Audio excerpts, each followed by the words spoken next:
Welcome, everyone. I'm John Barker from the Bonar Institute. We also have James de Bonar, the founder and CEO of the Institute. We have one of the Bonar Institute associates, Michael Hagley, with us.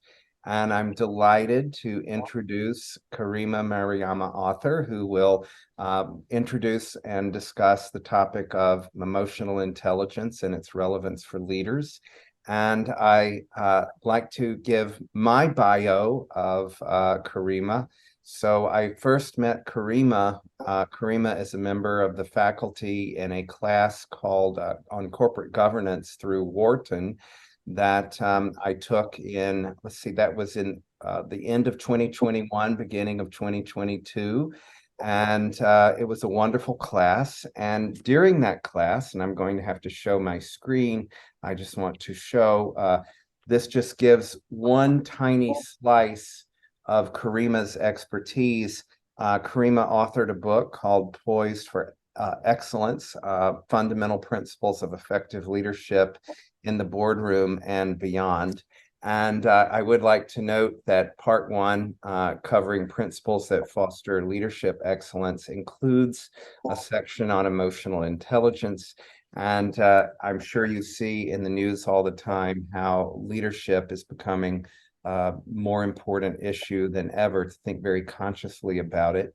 Karima is also an attorney. She's an international leader, business consultant, lawyer, and I've asked Karima to introduce herself because there are so many impressive talents and knowledge in Karima. I can't possibly do it justice.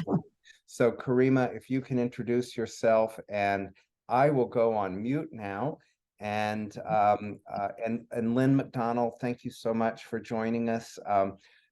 Lynn, by the way, has also presented in our webinar program, and she's also an author. She's written a chapter in the Handbook of Corporate Governance. We have all this amazing talent. Wow. Thank you. Glad to be here. I can't go on video right now, but really pleased to be here, Karima and John and James and all. Delighted. Glad to have you. Okay. I'll go on mute now. So. Okay. Well, good evening, everyone. Thank you so much for being here. I think that emotional intelligence is a topic that we can all benefit from, and we never get enough information about it.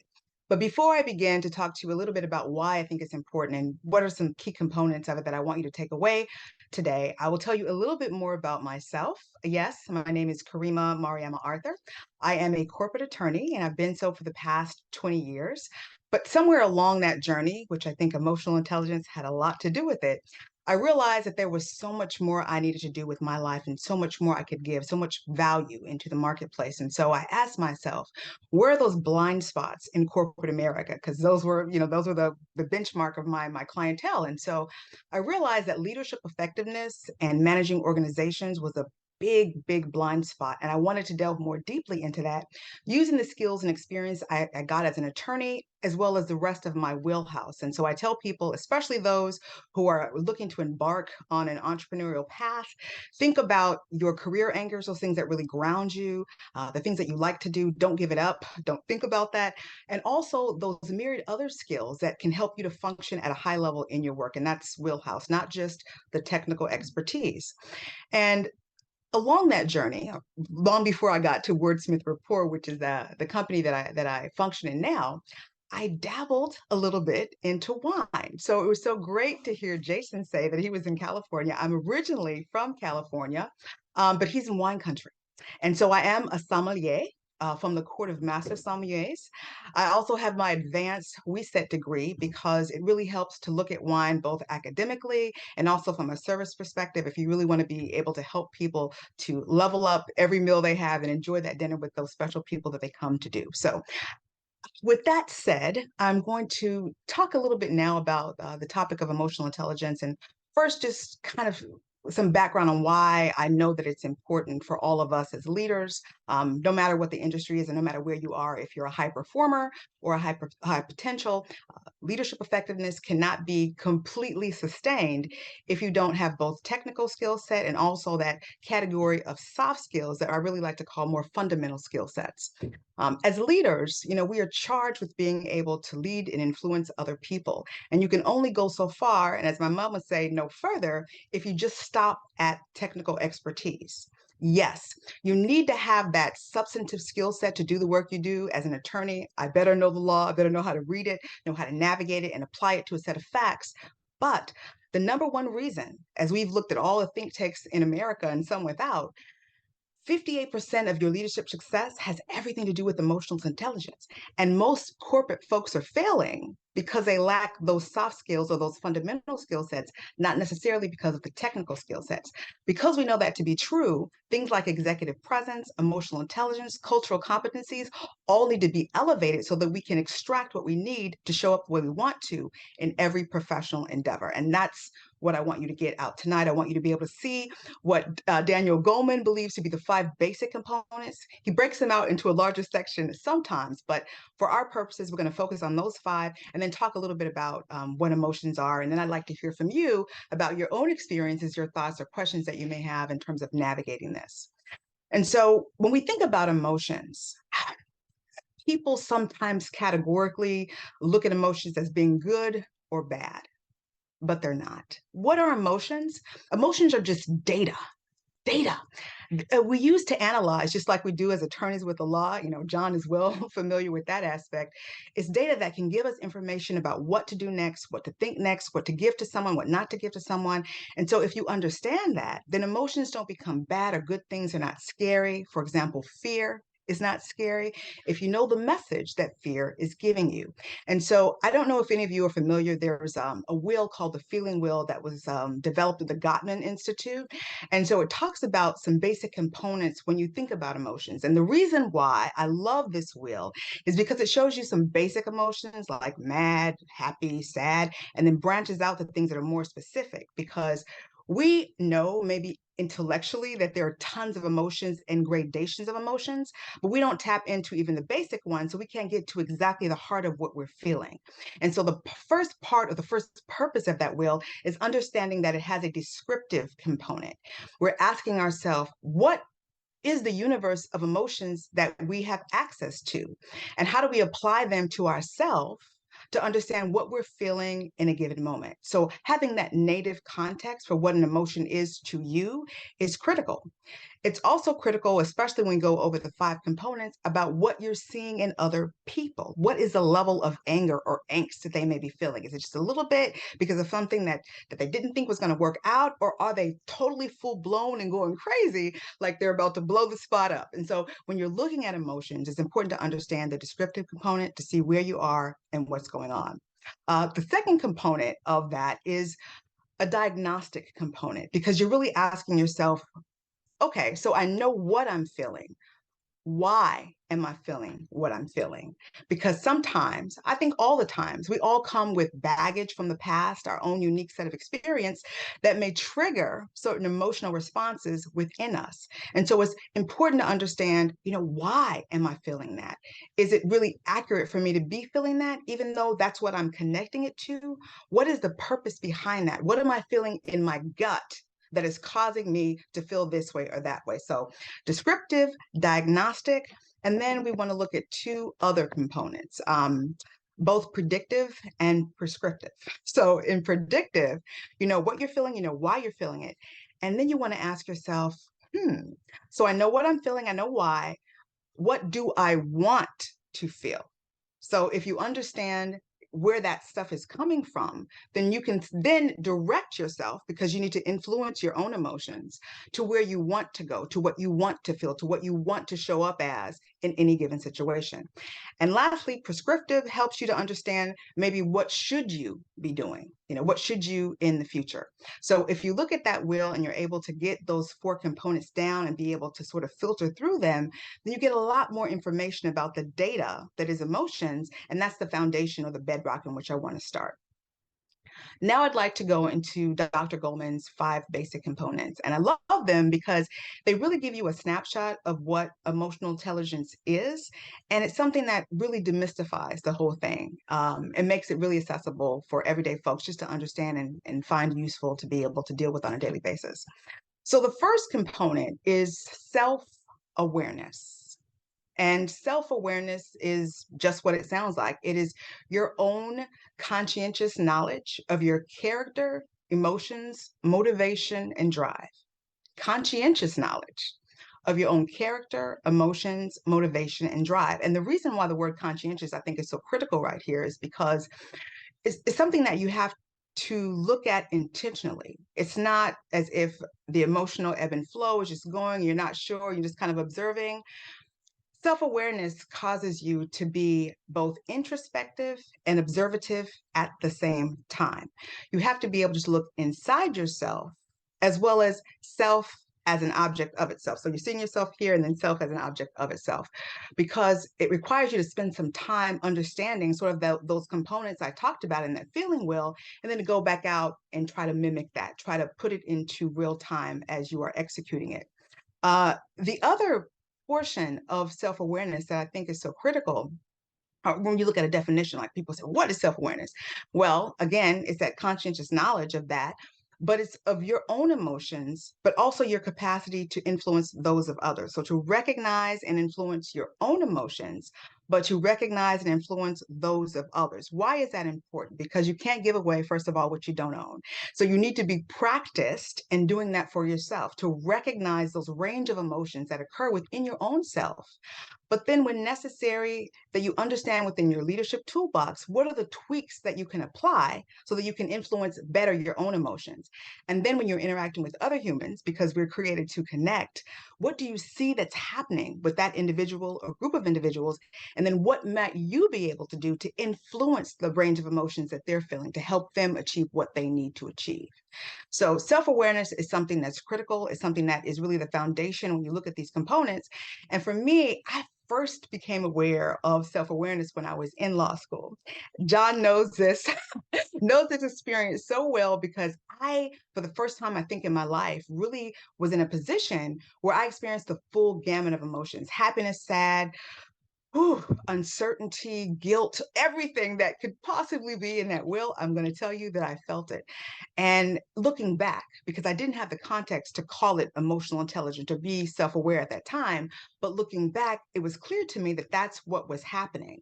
And that was helping me to build on all the skills that I would need to be a successful attorney, executive, to lead other people, but to be self-aware of who I was and who I was in the context of everything else that I would do.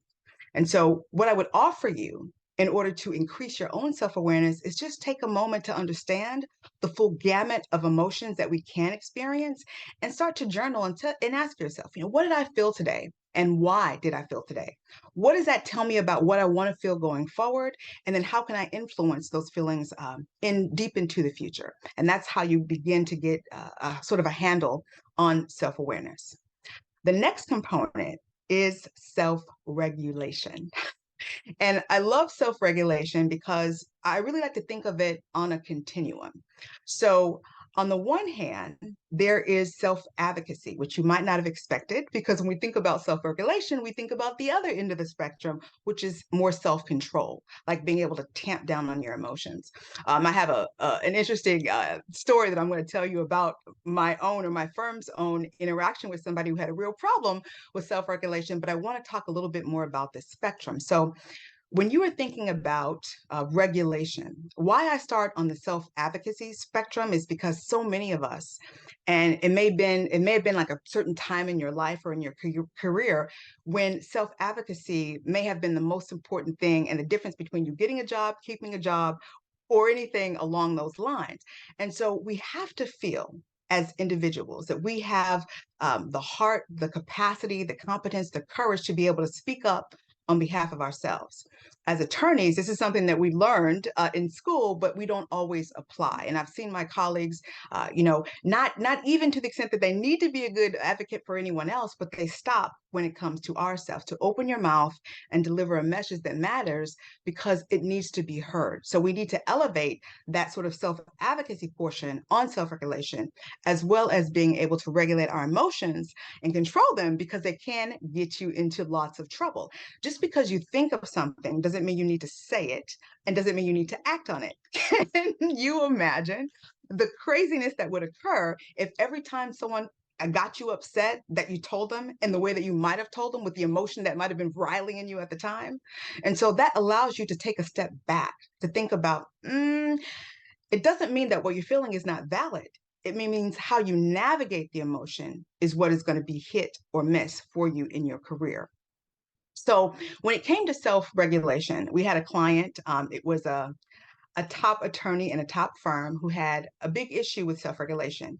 He was a rainmaker. He was a partner in the firm. So people had a lot of trouble sort of advocating for themselves or speaking truth to power when it came to him. So he didn't get a lot of feedback, but he should have. He really should have. And so he came saying, what can you do to help me with self-regulation? And so we worked with him specifically because he'd been referred, because he had been in an altercation where he got so upset, he was cursing, and then he actually punched someone in the face. So his career was on the front lines, had really been damaged, and he wasn't sure what was going to happen afterwards. The other partner said, hey, get this guy under control or he's out of here. So we worked with him a lot on, really not having to do everything. My mother says everything is not expedient. So that doesn't mean that everything that you feel in the moment has to be downloaded. She also says that conflict is much like this analysis. Tooth and tongue are in the same mouth, and even they don't get along. And I said, yes, that's so true. And so because we're meant to connect, we're also meant to have a little bit of friction. That's the nature of humans. We think differently. We use different words. We have different accents. We have different experiences. All of that is beautiful. But understanding how to navigate that vis-a-vis another human is a critical skill set that, if practiced every day, you can become better. And no one's asking you to be perfect. I do my work with an eye towards self-mastery. So I want you to become better and better and better. And so there's always opportunities to do that if you stop and take a beat and ask yourself, what does regulation mean to me? So if I were to offer you advice on how you can better self-regulate, I'd want you to look at both sides of the spectrum. I'd want you to be a better self-advocate, elevate your voice and your concerns because they matter, but also understand that sometimes the full breadth of emotion that we're feeling does not need to be acted on in the moment. So you could journal, you could take a walk, you can take a beat. Don't send that email, draft it on paper, because accidents happen when the send button is nearby. So, but take that time to kind of assess what's really going on. What do I need to do? What is the best way to do that? Which may mean that you're still getting your point across, you're still getting to the outcome, but it's the way that you do it that really counts the most. The next component is empathy. Empathy is really important because as leaders, it's not always about us. Sometimes it's a portion about us, but it's really about those in which we look to lead and we look to influence. And so empathy, being different than sympathy, is another fine, bright line that I want to draw the distinction with, because when you are sort of feeling for someone, that's one thing. You may not really be sort of in there with them. Oh, poor thing. It's not me. I don't care. When you're feeling with someone, that's a little bit different because it requires you to stop, understand, wear their shoes a little bit, even if this unique experience hadn't happened to you. Understanding why that it happened to them and that it is happening to them will give you a little more flexibility, a little more agility around that kind of emotion. And there was a woman who I worked with in an institution before, and she was a victim of domestic violence. And her direct supervisor was one of the greatest examples of empathy that I can even speak to today. And because she bore the evidence of that abuse, black eyes and bruises and, limping around, she realized that it wasn't the best thing for her to continue to come into the office. This is long before the pandemic, but come into the office because she was ashamed, and not everyone, really wanted to support her. People were, whispering and things like that. So she talked to the supervisor and asked her, would it be okay that she could, at least until she healed and got her situation under control, could she work from home? And this was a job, a role that fully could be fully functional from home behind her own computer, and allowed her to do that for as long as she needed to, plus any other accommodations that she needed. And so while the supervisor, you would think, oh, well, maybe she was a victim of this, and that's why she feels that way. She was not. But she did understand how valuable this individual was, how sincere her request was, and why it was necessary for her to do the work that she needed to do at that level to give her that grace. And so empathy allows us to give grace to other people well, we might not otherwise be conscientious of doing that. I mean, sometimes we have great intentions, but they don't bear out in that way. So if we can start to get out of our own head and think about some of the unique experiences that occur with other people and how to navigate them, how to help them navigate them in the best way we can begin to tap in to what empathy really looks, smells, and feels like for us. The next component, so we're down to 4 now. The next component is motivation. And when I'm talking about motivation, this is not in the traditional sense like you may think of how we motivate ourselves to get up and do something, get up to work out, achieve a goal that we have on our New Year's resolution list, for example. In this context, I'm really talking about intrinsic motivation, that kind of deep gut rise that comes from you and not without. And I like to talk about this in the context of Dr. Angela Duckworth's work on grit. Getting past that plateau of arrested development, because guess what? We all have it. We are all bright. We are all experienced. We all have tons of people around who support us, but we also have that other side. Sometimes when people are jealous, when they don't support you, when they speak against you, when they try to sabotage you. And guess what? Well, we sometimes even sabotage ourselves. We don't believe we have the competence, or we don't have the confidence to get a thing done. And even when you start an endeavor, say, a career as an entrepreneur, you may feel like, oh, I'm so excited. I have all the tools. I know it's going to be great. But then what happens 2 or 3 months down the line, for example, when the VC funding doesn't come in, when you can't get the words right for your content, when you ask yourself, am I even giving any kind of value here? This market is noisy and they probably don't need to hear from me too. That is when that intrinsic motivation really kicks in. It becomes that illuminating guiding light that gets you to the finish line even when nothing else could. And the thing to understand with motivation is that there'll be good days and there'll be bad days, and we have to kind of take them all in turn to understand that if we don't have that, if we don't have that wherewithal, that sort of get up and go, that grittiness that she talks about, it's going to be very difficult to achieve the kind of goals that you want to, because nothing is a straight shot. Nothing is guaranteed. And certainly all the support and laudation that we'd love to have is not always going to be there or be there consistently.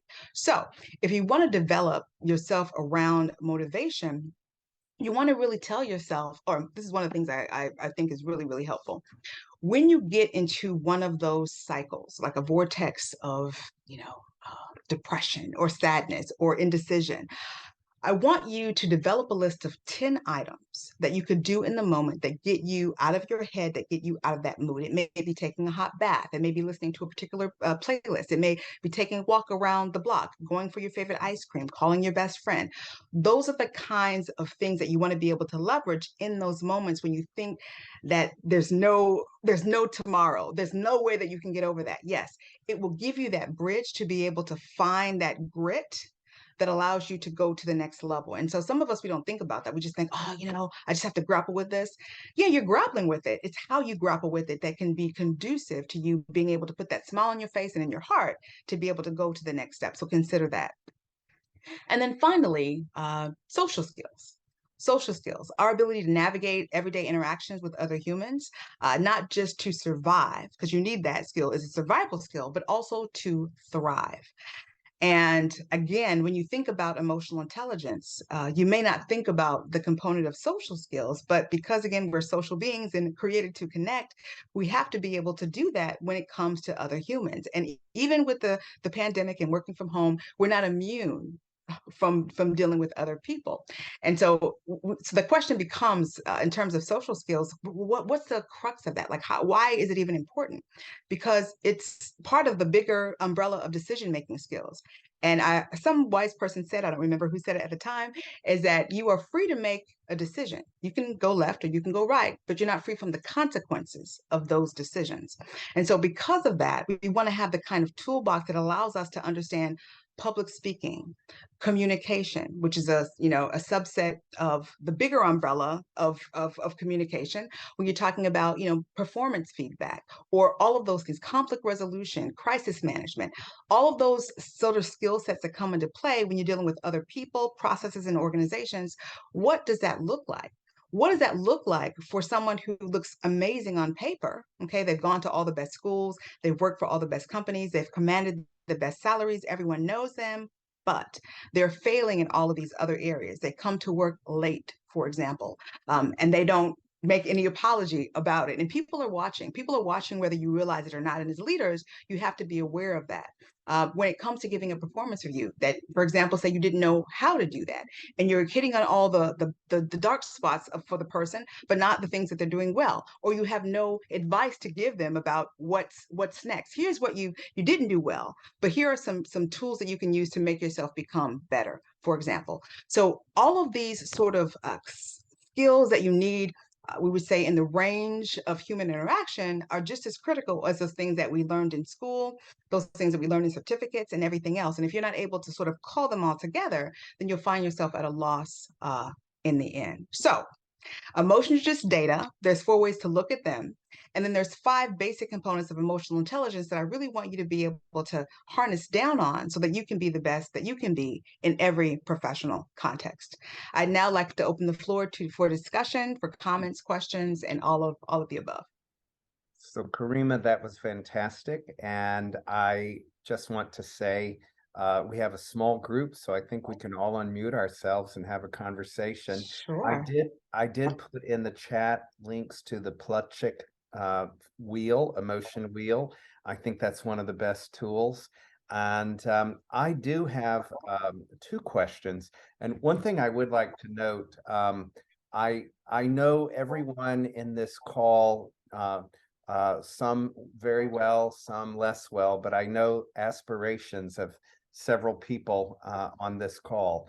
And all of us face issues of wanting to help change the organizations we work with and change society at the board level, at the senior management level. So emotional intelligence is a very important component. For example, Lynn McDonnell works in regenerative governance, sustainability, and a fantastic chapter on questions that boards need to ask. And I'd like to relate emotional intelligence to an issue I'm encountering. So I'm encountering boards and the C-suite saying, you know what? Artificial intelligence is not perfect, but I can eliminate 30% of my labor force, and I can have chat take over some of the marketing. I can have chat bots handle my customer service and some of the marketing. And this is actually happening, and it's even documented in literature. Amazon is deploying artificial intelligence to monitor drivers. Drivers feel very alienated by it and feel micromanaged. So a theme at the Bonar Institute throughout our webinars has been artificial intelligence as your manager, artificial intelligence as your colleague, and how do humans interact with AI? It's a board issue. It's a general counsel issue. It's a CFO issue. Everyone is a stakeholder in this. How does emotional intelligence relate in this world when, for good or bad, there are going to be CFOs and CEOs say, on my Excel spreadsheet and balance sheet, it looks good. We're moving ahead with algorithms. So what do we do as leaders if you're on the board, or if you're working with the board, or if you're working with CEOs? How do we address that topic? That's a great question. And thank you for asking me about that, because it's something that I see in different ways when dealing with boards. And I think the first issue is getting out of, first of all, groupthink, because that's a big issue when it comes to boards and people sort of seeing sort of someone as a leader with the loudest voice and glomming onto that so that they don't have to deal with conflict. So we have to deal with the issue of groupthink, but we also have to understand that in as much as data, emotions are just data, sometimes data is just data without the story. So understanding how to look at these elements and how they can help to us achieve what we need to achieve at the corporate level, but also getting down to the humans that have to plug those in, because corporations are nothing but a group of humans who have to execute, on an outcome. Understanding how we can use that perhaps to leverage us, but use the emotion to be able to get inside people's heads and their hearts and be able to help them guide the decision making process, because without that you're just kind of cogs in a wheel, and we don't want to do that. We want to bring it down so that there's the warm portion, if you will, to be able to leverage emotions and be able to guide people in that way. Mhm. Another question I have, and Karima, I know you have direct experience with it. Both you and I have done a lot of work globally. I've done a lot of work in Asia, and you've done a lot of work in the Middle East. I've been in situations where different ethnic groups or different nationalities, where one colonized the other in the past. And I've literally heard one say, I refuse to work with that person because that person is from the country that colonized me, or my country colonized them, they're inferior, or their religion is inferior. I've encountered all of these situations in the real world of work. And emotional intelligence is not present. So in the international global context, with multiple ethnicities, multiple identities, multiple religious backgrounds that influence our abilities to work with others, does the emotion wheel apply globally? Do these emotional intelligence techniques, does that apply globally? If I work with someone who dislikes my background, dislikes my identity, can we use emotional intelligence techniques jointly to improve our ability to work together? That's a perfect question, and I'm going to answer that. The short answer is absolutely, but now I'm going to tell you why. Mm-hmm. Because the capacity for humans to emote is consistent across industries, it's consistent across nationalities, countries, whatever. That is consistent. They may be called different things through different languages, but they're technically all the same. We understand that there's a range. And so understanding that, we're going to get that from other people who don't look or sound like us, who have, different religions. All of that is true. What is also true is that you have to incorporate some component of cultural intelligence into emotional intelligence that allows us to illuminate both self-awareness and empathy, because we have to understand, why am I railing against this person, this religion, this entity, understanding more about what is going on inside of you as to why you're responding that way, but then also understanding more about that individual that you need to understand more of, because you may be putting sort of an overlay on them that isn't fair, that isn't accurate. And understanding that can allow you to maybe see the situation, the people, the interaction very differently, sort of raising the frame on what's happening to see things more clearly, because things like, cognitive biases come in, which are all unconscious, so understanding sort of what that looks like, the grand milieu of emotions and how we interact, can help you to be a better player on the world stage. I invite everyone to unmute and just speak up, because we have a wonderful small group. James, you look like you might have something to say. Oh, this is a wonderful conversation. And as a matter of fact, it's bringing up many, many topics I'd like to explore. But one of them, when we were speaking about emotional intelligence, we were talking also about artificial intelligence.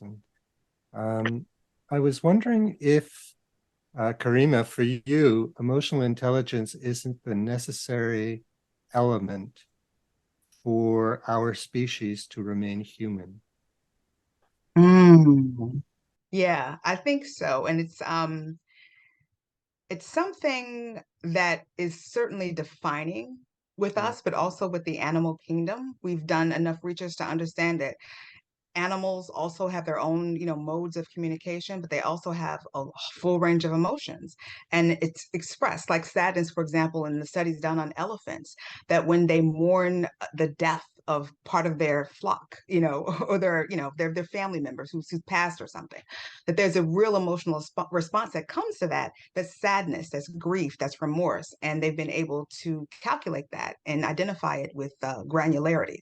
So I think if we were to look at us sort of evolution, think of our avatars evoluting, in the future, are we still human if we don't have the capacity to feel, to understand, to to tweak, to make adjustments along the way, that's necessary. It's what defines us as a species. And I think the more that we dig down on that and accept that and understand how to maneuver within, the universe of emotions, we'll just get that much smarter. But if we don't, I mean, the results sort of speak for themselves. Mhm. Conversation with, oh, sorry. Please, Jason. No, I finished. Go ahead, Jason. That reminds me of a conversation I had with a friend recently about AI, and she looked at me and she said, I don't care how smart AI gets, it will never pee. That's an interesting thought. Yes, very interesting. And so, I love it. I think it's so important, with the advent of AI to be able to distinguish between, how can this benefit life? How can this benefit our human experience, in very positive ways? But remember that it will never be human. It will never be able to really feel compassion or empathy or understand what it is like to be human. So as we make the decisions as humans, I think there's a big part of emotional intelligence for us to make the decisions on where is AI appropriate to improve life and where is it not. Where can it not substitute and in fact detract from life itself and our experience as a human species. And yeah, your comment I take to heart is I've seen in my industry, we use it a lot to cull through big data sets, big data and all of that. But even in doing that, there's some things that it's going to miss, and it requires human eyes and human analytics to get in there and understand to be able to deliver the final product. And so you're right in that it does have its place. It can help speed up certain processes. It can help to remove stuff that becomes redundant. But at some point, what are its limitations and also what are ours? And somewhere in the middle, we meet and hopefully, righteously. But yes, absolutely. Michael, you have unmuted, and I'm under the impression you might have something to say. I want to make sure we hear from you. Yeah, I mean, I'm totally curious because we do a lot of work with EI and EQ and EQ 360 assessments. And, we started by saying that 58% of leaders' success is based on their EQ. And that EQ is sometimes a blind spot for us in terms of management and running organizations. So I'm curious, in your experience, those folks who still talk about leaving their emotions at home because this is work, how do we help them get to the point where they are conscientious, where they have conscientious knowledge about their emotions and their EI, so that they can lead better and we can help them maybe remove some of those blind spots?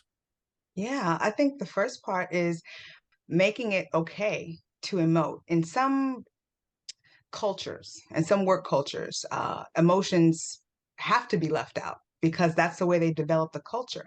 And so I tell people that culture is something that's developed intentionally. It's something that's developed on a daily basis and it's executed on a daily basis. And so it can't just be like a mission on the wall. It has to be something where we have forms to allow people to give over their emotions, to give feedback, to see them, to respect them, introducing things like the feeling wheel to help people be more aware of the kinds of things that they might be able to feel and identify them and use them in settings that are the workplace so that they can feel more comfortable doing that. And then laud people for that, like call it out and say, yes, that is a good example of X. And then people starting to feel, oh, well, okay, well, it's okay for me to do that. Now I can do it because they've done it.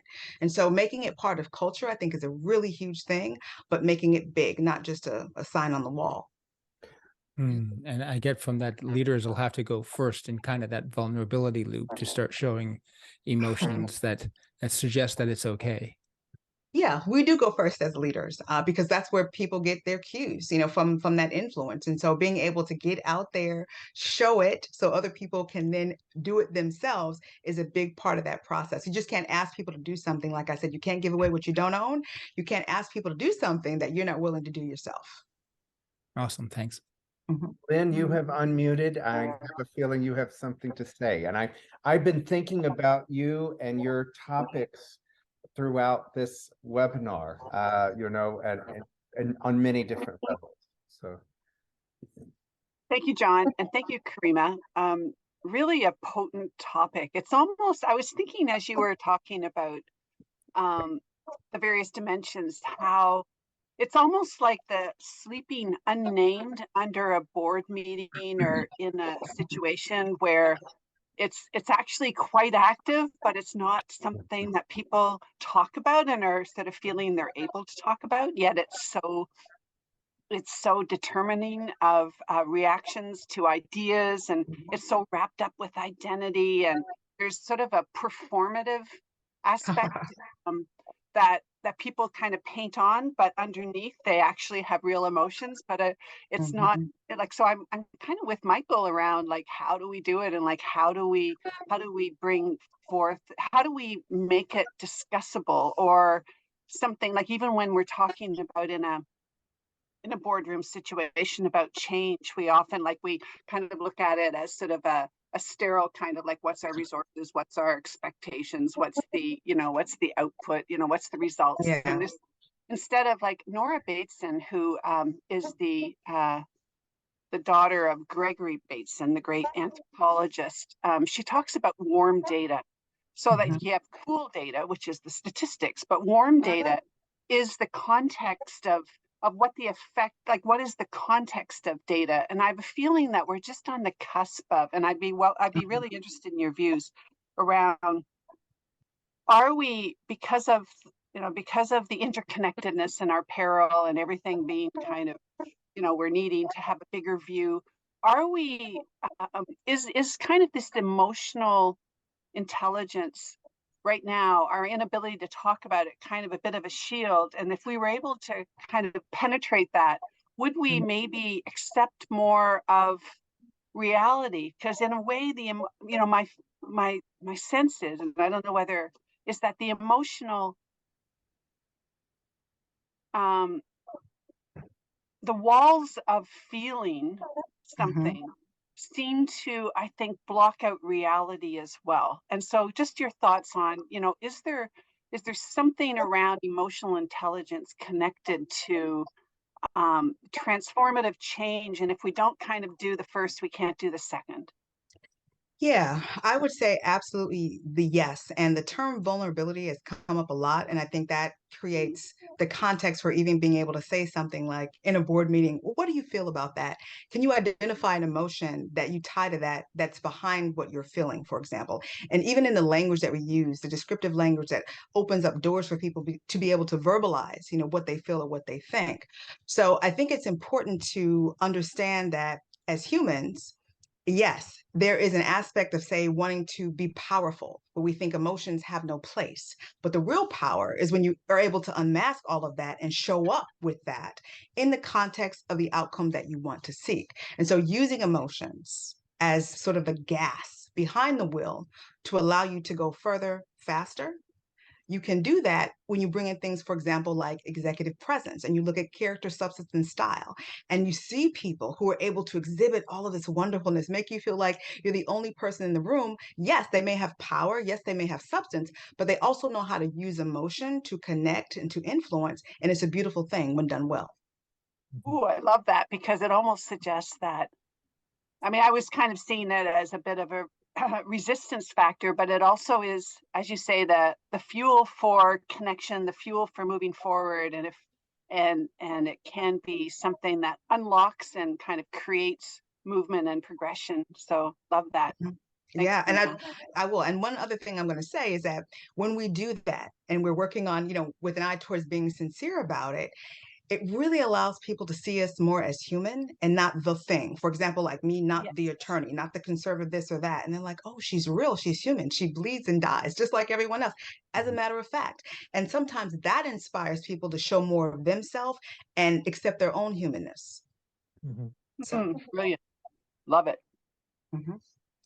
So, Karima, I like very much when you're talking about vulnerability, and I think vulnerability is essential because it leads to perceptions, at least, of authenticity. And once we have authenticity, it allows us to do many things. Having said that, however, I also like what you said earlier about the spectrum, and I would apply that even to vulnerability. And I'm a big fan of vulnerability because I had a client who, and we're working on emotional intelligence, and he really embraced vulnerability. And he embraced it so much that he proved to be inappropriately vulnerable, and it cost him his job. Now, he was in a very, very specific career path in the sense he was in the military. So you have to be very careful how you present it. But I thought that what you were saying about the spectrum is very important because, you know, on all of these things, there is almost, you know, we all heard about the golden mean, and it's almost as if we're aiming for that kind of sweet spot where we can derive the most benefit and give the most without having the falling into the dangers of the extremes. Does this make sense, or am I just rambling? No, it makes perfect sense because, again, being able to say advocate for yourself or share something that's useful, that could be useful to someone else, and say you're in a work setting, there has to be room to do that. But again, I borrow from my mom all of her phrases because to me they're just such wisdom. But going so far and no further on both sides of the spectrum. It's important maybe to share your experience so people see you as human, but maybe you don't need to share everything about that experience, just enough to get them to where they need to be that could be appropriate for this particular context. And on the other side, the same thing. You may be angry, and rightfully so. Maybe what was done was a huge offense. And so how you just, you know, show that emotion, that anger, or whatever it is on the spectrum of that, if you're looking at the wheel, is going to be the thing that gets you either to becoming more understood and heard and making you able to get to that outcome, or it may be something that totally has everyone tune you out, look at you as an agitator, look at you as someone who's not a team player, that doesn't belong, and then they start their route to get you out of there. So you have to understand what is appropriate for the setting, how to go so far and no further, but, you know, what is that little piece in your toolbox that'll help you to navigate that goal? So I have a question. I have worked throughout my career, and objective data bears it out. You know, there's a certain percentage of, well, narcissists and sociopaths and psychopaths self-select into careers that enable them to express their, well, some would say pathology, and some would just say their method of working. And Yeah. so, you know, I always like that phrase, the productive narcissist. I've done a lot of research into it. But I have worked with people who were hyper intelligent, and they had deep, deep empathy and were able to read emotions, read the room, and use it for very nefarious purposes, Yes. self-advancement, and harm people along the way.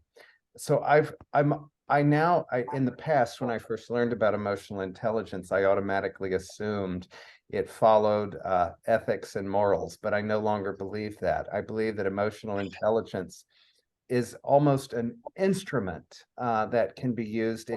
And I want to say that you know, if I'm working to make help an individual achieve emotional intelligence, I want to inform that in a context of ethics and morals and even compliance. I'm just curious about your thoughts on that. I love that, both from a legal perspective and a non-legal perspective. And that's the way that I sort of open the conversation. I think that that's a necessary part of that, because just like any other tool, and we learned, you know, what is a dangerous tool, for example, or what is a dangerous weapon that we learned in law school? You know, is it that hammer? Is it that gun? Or is it my shoe with the sharp heel that, if used in a specific way, becomes that dangerous weapon, which you never would have thought of?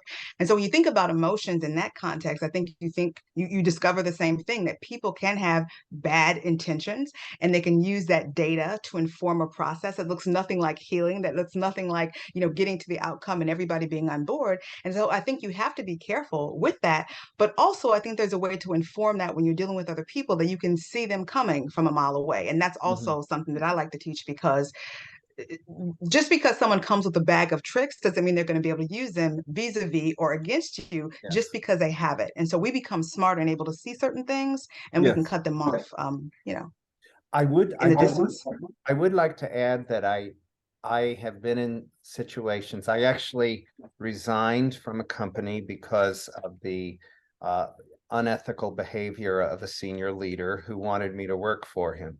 And I can't give any more information, but a very impressive, highly intelligent leader. And so ethics are very important for me.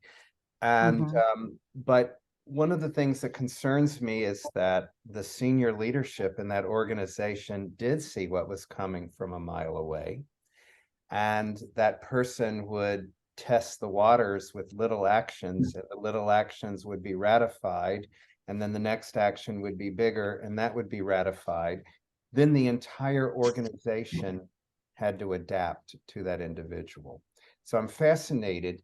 Can we speak of emotionally intelligent organizations? And and I've seen this in multiple instances where organizations bring in leadership and a highly intelligent, highly capable person, but turns the organization into something disastrous. So Yes.